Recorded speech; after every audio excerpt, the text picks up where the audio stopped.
তার যে অপরাধ, বিগত দিনে যে তিনি যে গণহত্যা থেকে শুরু করে এমন কোনো ঘটনা, অপরাধ নেই যে তার দ্বারা সংগঠিত হয় নাই। যার কারণে হয়তো সাময়িক মাফ চাইলে আন্দোলনের মোড়টা কোন দিকে যেত, ওই পরিস্থিতি তখন বোঝা যেত। কিন্তু আমার যেটা মনে করি আমি, যে ছাত্র জনতা তাকে ক্ষমা করত না। এখানে হাসিনা পালিয়ে যাওয়ার ব্যাপারটা হলো যে হয়তো কোনো একটা শক্তি তাকে পালিয়ে যাইতে সহযোগিতা করে, এটা আমার কাছে এখনো মনে হয়।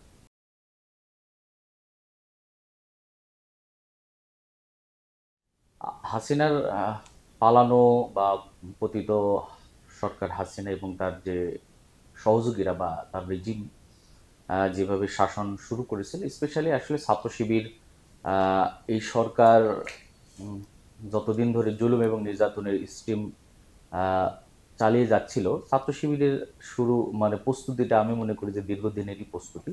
ছাত্র শিবির সবসময় এই হাসিনা তার দুঃশাসনের বিরুদ্ধে প্রস্তুত ছিল।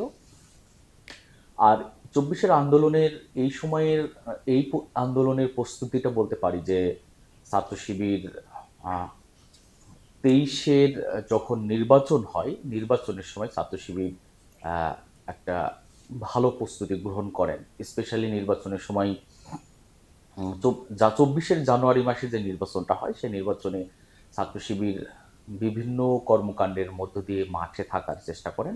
ওই সময় একটা ছাত্র সংগঠনগুলোর একটা জোটও ছিল ছাত্র দলের নেতৃত্বে, আমরা ওই সময় দেখেছি।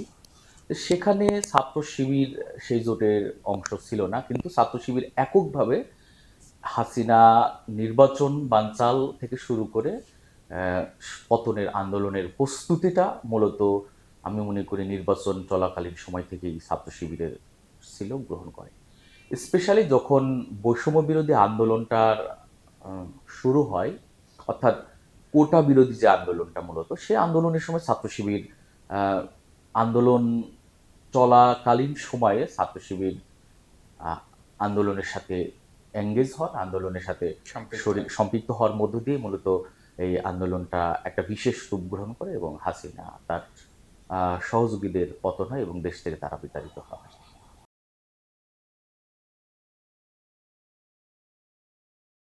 প্রথমত হলো যে ছাত্ররা কোটার দাবি নিয়ে আন্দোলন করলেও আহ, ছাত্রদের একটা অংশ, স্পেশালি আমি মনে করি ইসলামী ছাত্র শিবির এবং ছাত্র সংগঠন যারা ছিল, যে সকল ছাত্র সংগঠন, এখানে সকল ছাত্র সংগঠনকে আমি মনে করি যে তাদের এই আন্দোলনের ভূমিকা আছে।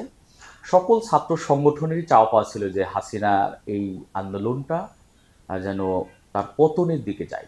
স্পেশালি ইসলামী ছাত্র শিবির এবং ছাত্র শিবিরের দায়িত্বশীলগণ তারা চাচ্ছিল যে এই আন্দোলনটা কোটা থেকে আমরা পতনের দিকেই নিয়ে যাব। এটা একটা খুবই সুন্দর প্ল্যান মাফিকই মূলত এই আন্দোলন চলছিল, এটা আর কি। আর হাসিনা পালিয়ে যাওয়া, মূলত পালিয়ে যাওয়া বলতে আমি যেটা মনে করি যে তাকে বাধ্য করা হয়েছে।